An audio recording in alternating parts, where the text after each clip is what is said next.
Hello friends, welcome to my channel. இன்றைக்கி நாம் have to has to எப்படி use பண்ணணும்னு பார்க்கலாம்.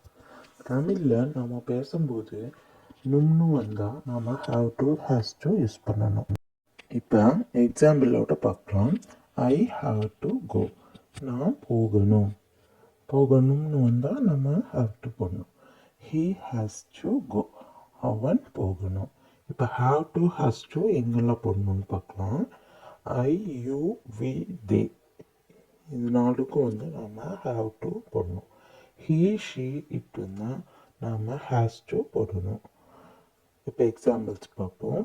He has to see the doctor, அவர் இல்லை அவன் மருத்துவரை பார்க்க போகணும்.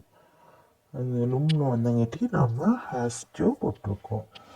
You have to go to school, நீ பள்ளிக்கூடத்துக்கு போகணும்.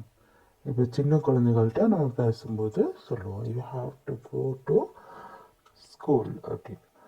Next you have to drive slowly, நீ மெதுவாக ட்ரைவ் பண்ணணும் அப்படின்னு சொல்லலாம்.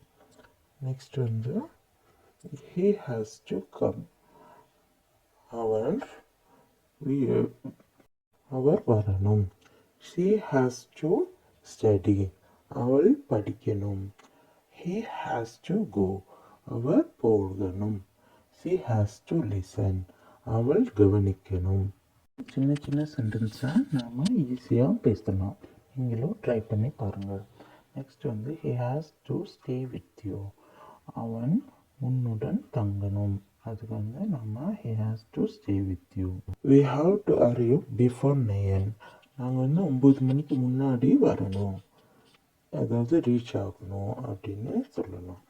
I have to take medicine 3 times a day, நான் டெய்லியும் 3 தடவை மருந்து எடுத்துக்கணும். நெக்ஸ்ட் எக்ஸாம்பிள் பார்ப்போம்.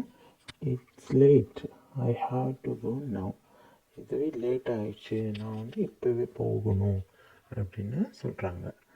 Jack has to get the bus to town, Jack bus பிடிக்கணும், பஸ் பிடிச்சி போகணும், எங்கே போகிறக்கு, டவுன் போகிறக்கு அப்படின்னு சொல்கிறாங்க.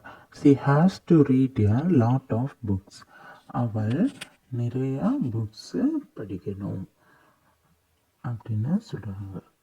பார்ப்போம். I will be late for work tomorrow, I have to go to dentist, நான் நாளைக்கு வேலைக்கு லேட்டாக தான் வருவேன், நான் மருத்துவரிடம் போகணும் அப்படின்னு சொல்கிறாங்க. John starts work at 7 o'clock, so he has to get up at 6, John 7 o'clock ஒர்க்கை ஸ்டார்ட் பண்ணணும். ஸோ அவன் 6 மணிக்கு எண்ணிக்கணும் அப்படின்னு சொல்கிறாங்க. கெட்டப்னா தூக்கத்துலேருந்து விழிக்கணும். இவ்வளோ நேரம் நம்ம பார்த்தது present tense and future tense. இப்போ நம்ம பார்க்க போகிறது past tense. Have to has to போடக்கூடாது, பாஸ்ட் டென்ஸ்லேருந்து ஹேட் டு தான் போடணும்.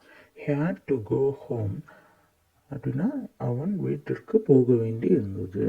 Siva had to wash his car yesterday morning, Siva அவனுடைய காரை வாஷ் பண்ண வேண்டி இருந்தது நேற்று காலையில் அப்படின்னு முடிஞ்ச விஷயத்த சொல்கிறது past tense.